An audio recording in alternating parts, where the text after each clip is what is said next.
இலங்கையில் கடுமையாக்கப்படும் போக்குவரத்து சட்டங்கள், ஓட்டுநர்களுக்கு வெளியான அதிர்ச்சி தகவல்.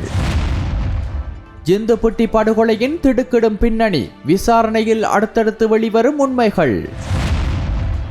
கட்டனில் காட்டுக்குள் பரவிய தீ, 10 ஏக்கர் நிலப்பரப்பு நாசம். கல்வி சீர்திருத்தங்களில் இருந்து ஒருபோதும் பின்வாங்க போவதில்லை, பிரதமர் கரணி அமரசூரிய வெளியிட்ட அறிவிப்பு. பெண்களை வைத்து இயங்கிய ரகசிய விடுதி, சுற்றி வளைத்து தூக்கிய போலீசார், கடும் சோதனைக்கு உட்படுத்தப்பட்ட பெண்கள். போலீஸ் ஒருவருக்கு 7 வருட சிறை தண்டனை, நீதிமன்றம் விடுத்த அதிரடி அறிவிப்பு. பறிபோகும் தமிழர்களின் நிலங்களை பாதுகாக்க ஒன்றிணைய வேண்டும், வாகரையில் பொதுமக்களினால் வலியுறுத்தப்பட்டது.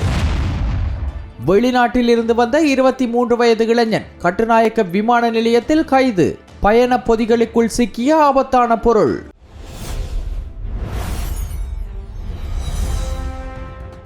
போக்குவரத்து விதிகளை மீறும் ஓட்டுநர்களுக்கான தகுதி இழப்பு புள்ளிகள் முறைமை வரும் ஜூலை மாதம் இறுதியிலிருந்து நாடு முழுவதும் நடைமுறைப்படுத்தப்படும் என போக்குவரத்து கட்டுப்பாடு மற்றும் வீதி பாதுகாப்பு பிரிவுக்கு பொறுப்பான துணை காவல் ஆய்வாளர் WPJ சேனாதீர தெரிவித்துள்ளார். கேகாலை பிரதேசத்தில் காவல்துறை அதிகாரிகள் பங்கேற்ற பட்டறை நிகழ்வில் உரையாற்றும் போதே அவர் இதனை தெரிவித்தார். நாடு முழுவதும் ஏற்கனவே அமுல்படுத்தப்பட்டுள்ள மின்னணு அபராத கட்டண முறைமையுடன் இணைந்து இந்த புதிய தகுதி இழப்பு புள்ளிகள் திட்டம் செயற்படுத்தப்பட்டுள்ளதாக அவர் விளக்கம் அளித்தார். மேலும் 2026ஆம் ஆண்டு ஆரம்பத்திலிருந்து இதுவரை போதையில் வாகனம் ஓட்டிய குற்றச்சாட்டில் சுமார் 300 வழக்குகள் பதிவு செய்யப்பட்டுள்ளன என்றும் அவர் சுட்டிக்காட்டினார். போதைப் பொருள் பயன்பாட்டை கண்டறிய காவல்துறையினால் புதிய தொழில்நுட்ப சோதனை கருவி ஒன்று இன்று முதல் அமுல்படுத்தப்படுகின்றது எனவும் தெரிவித்தார். அத்துடன் பேருந்துகள் உள்ளிட்ட வாகனங்களின் அனுமதியில்லாத சாதனங்கள் பொருத்தப்பட்டு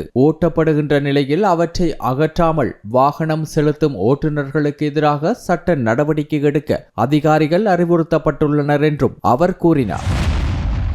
கொழும்பு ஜிந்துப்பட்டி பகுதியில் இடம்பெற்ற துப்பாக்கிச் சூட்டில் நபர் ஒருவர் உயிரிழந்தார். மேலும் 2 சிறார்கள் காயமடைந்துள்ளனர். போலீசார் குற்றச்செயலை வெளிநாட்டில் தங்கியுள்ள பழனி ரிமோசன் என்ற குற்றவாளி வழிநடத்தி இருக்கலாம் என சந்தேகிக்கின்றனர். CCTV காட்சிகளில் ஒரு துப்பாக்கி வைத்த நபர் புர்கா அணிந்து வந்திருந்தது பதிவு செய்யப்பட்டுள்ளதாகவும் மற்றொரு சந்தேக நபர் கையில் பிஸ்டல் ஏந்தி நடந்து கொண்டிருந்தார் என்றும் தெரிய வந்துள்ளது. சந்தேக நபர்கள் இலக்கு நபரை நோக்கி துப்பாக்கி பயன்படுத்திய பின்னர் சம்பவ இடத்திலிருந்து ஓடி முச்சக்கர வண்டியில் தப்பியுள்ளனர். உயிரிழந்தவர் ஜே சுனாசர் என அழைக்கப்படும் 44 வயதுடைய கொனிஸ்டன் உயிரிழந்துள்ளார். அவருக்கு அருகில் இருந்த அவரது 3 வயது மகனும் 2 வயது உறவினரான பெண் குழந்தையும் துப்பாக்கிச் சூட்டு காயங்களுடன் வைத்தியசாலையில் சிகிச்சை பெற்று வருகின்றனர். போலீசார் தெரிவித்ததன்படி உயிரிழந்த கொனிஸ்டன் பிரபல குற்றவாளி பூக்குடு கண்ணாவுடன் தொடர்புடையவர்.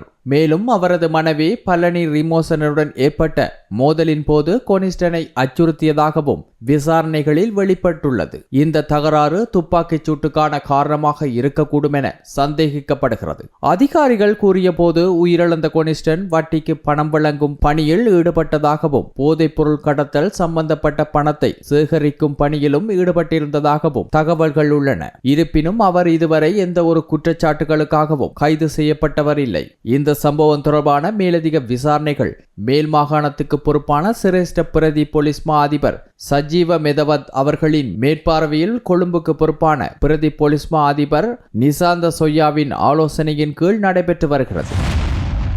கட்டன் மாவட்டத்தின் செனன் பெருந்தோட்ட பகுதியில் நேற்று காட்டு தீயினால் 10 ஏக்கருக்கும் மேலான நிலப்பரப்பு தீக்கிரையாகியுள்ளதாக தெரிவிக்கப்பட்டுள்ளது. தோட்ட நிர்வாகம் தீ தற்போது கட்டுப்பாட்டுக்குள் கொண்டுவரப்பட்டதாக தெரிவித்துள்ளது. சம்பவம் ரொசல் மற்றும் கட்டன் தொடருந்து நிலையங்களுக்கு அருகே உள்ள பகுதிகளையும் பாதித்துள்ளது. கட்டனில் தற்போது நிலவும் வெப்பமான காலநிலை காரணமாக காட்டு தீ பரவியிருக்க வாய்ப்பு உள்ளது என அதிகாரிகள் கூறியுள்ளனர். மேலும் வெப்பமான காலநிலையை தொடர்ந்து காடுகளில் தீ வைக்கும் சம்பவங்கள் அதிகரிக்கக்கூடும் எனவும் தெரிவிக்கப்பட்டுள்ளது. அதுபோல் காடுகளை தீ வைக்கும் சம்பவங்கள் குறித்து தகவல் தெரிந்தால் அருகிலுள்ள போலீஸ் நிலையங்களுக்கு உடனடியாக அறிவிக்குமாறு போலீசார் கோரிக்கை விடுத்துள்ளனர்.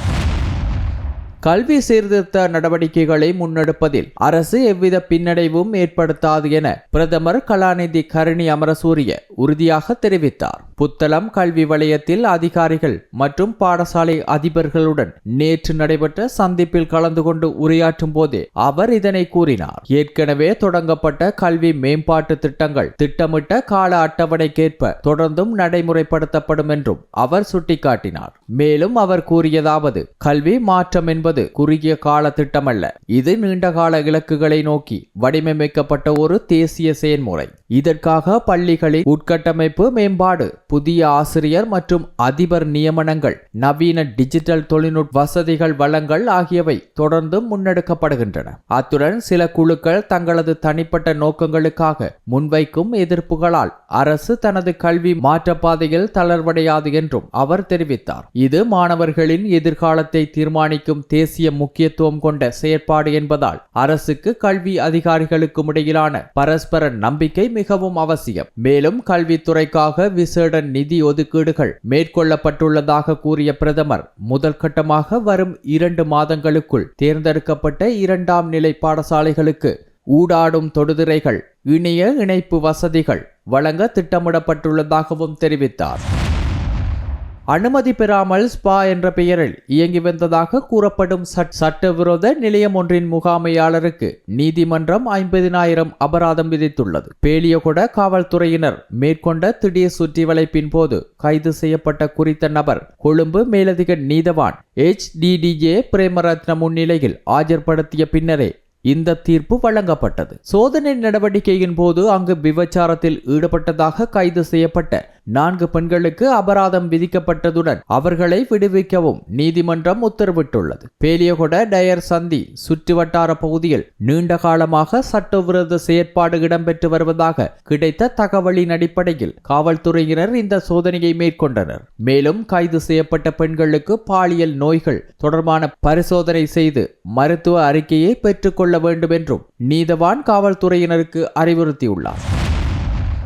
ஒருவரை கடுமையாக தாக்கி சித்திரவதை செய்த குற்றச்சாட்டில் குற்றவாளியாக நிரூபிக்கப்பட்ட போலீஸ் பரிசோதகருக்கு 7 வருட கடுங்காவல் சிறை தண்டனை விதித்து மொனராகலை மேல் நீதிமன்றம் தீர்ப்பளித்துள்ளது. இந்த தீர்ப்பை மொனராகலை மேல் நீதிமன்ற நீதிபதி சிந்தக ஸ்ரீநாத் குணசேகர வழங்கினார். குறித்த அதிகாரி 2020ஆம் ஆண்டு ஹம்பேகமுவ போலீஸ் நிலையத்தில் பணியாற்றிய காலப்பகுதியில் நபர் ஒருவரை சட்டவிரோதமாக தாக்கி காயப்படுத்தியதாக நீதிமன்றத்தில் குற்றம் நிரூபிக்கப்பட்டது. தற்போது அவர் சியம்பலாண்டுவ போலீஸ் நிலையத்தில் பணியமர்த்தப்பட்டு வருவதாகவும் தெரிவிக்கப்படுகிறது. சிறை தண்டனையுடன் கூடுதலாக 10,000 அபராதமும் விதிக்கப்பட்டுள்ளது. அந்த அபராதத்தை செலுத்த தவறினால் மேலும் 6 மாத சாதாரண சிறை தண்டனை அனுபவிக்க வேண்டிய நிலையும் ஏற்படும்.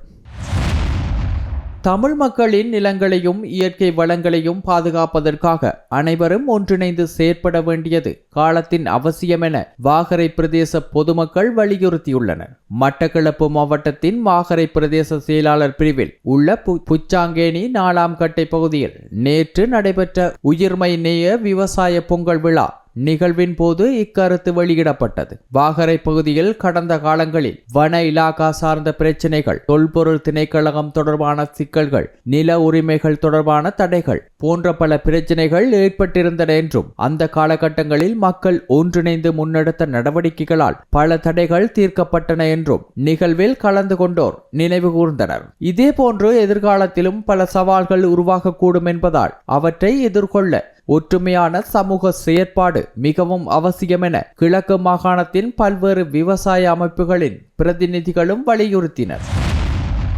இலங்கைக்கு சட்டவிரோதமாக வெளிநாட்டு சிகரெட்டுகள் மற்றும் மின்னணு சிகரெட்டுகளை கொண்டுவர முயன்ற பயணி ஒருவர் நேற்று கட்டுநாயக்க சர்வதேச விமான நிலையத்தில் சுங்க அதிகாரிகளால் கைது செய்யப்பட்டார். இந்த சிகரெட்டுகளின் மொத்தம் 68 லட்சம் மதிப்புள்ளது. கைது செய்யப்பட்டவர் பாணாந்துறை பகுதியைச் சேர்ந்த 23 வயதுடைய இளைஞர் என அதிகாரிகள் தெரிவித்துள்ளனர். அவர் நேற்று மாலை 5 மணியளவில் துபாயிலிருந்து எமிரேட்ஸ் விமான சேவையின் EK-654 விமானத்தில் இலங்கை வந்ததாக கூறப்படுகிறது. சுங்க பரிசோதனையின் போது 3 பயண பைகளில் 44,400 வெளிநாட்டு சிகரெட்டுகள், 222 கார்ட்டூன்கள் மற்றும் 15 மின்னணு சிகரெட்டுகள் மறைத்து வைக்கப்பட்டிருப்பது கண்டுபிடிக்கப்பட்டு இதன் பிறகு கைது நடவடிக்கை மேற்கொள்ளப்பட்டது. கட்டுநாயக்க விமான நிலைய சுங்க அதிகாரிகள் சம்பவம் பற்றிய மேலதிக விசாரணைகளை முன்னெடுத்து வருகின்றனர்.